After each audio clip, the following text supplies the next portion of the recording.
Wheelchair Jimmy, and we're rolling through Montevideo, Uruguay today. Our Star Princess cruise ship has docked at the pier, and after determining that there were no wheelchair accessible tours, we booked a day trip with tours by locals. Uruguay is the second smallest country in South America, but it has a reasonably strong economy, and it's nestled between the continent's two giants, Brazil and Argentina. More than half the nation's population, to 3 million, resides in Montevideo, the capital of Uruguay. We met our tour guide, Chalaco, on the pier. He's on the right, and he's a smart young man who's especially well educated in the history of Uruguay and Montevideo, and who spoke perfect English. Together with Robert, the driver on the left, we had a wonderful tour of the city. Although small in size, Uruguay is one of the most literate nations in the world. And Montevideo is one of South America's most interesting and cosmopolitan capitals.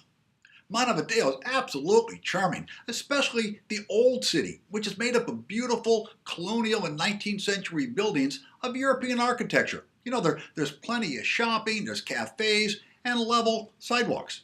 Within the Old City, you'll find the Solis Theater, the Old Cathedral, which is a beautiful basilica, its central Independence Plaza with many historical monuments, and my favorite, Constitution Plaza, which is a local outdoor shopping market. Really, I could have spent hours in the plaza and had a great day. It was all very level and wheelchair accessible.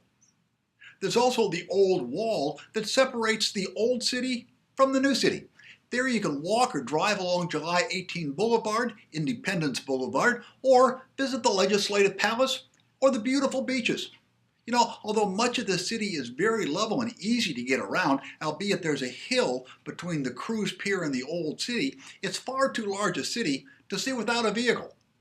So we did both, and after a casual drive around Montevideo, we stopped at the popular but very local Montevideo Agricultural Market. And after some shopping, we had a Uruguayan barbecue luncheon feast at the Pellicer.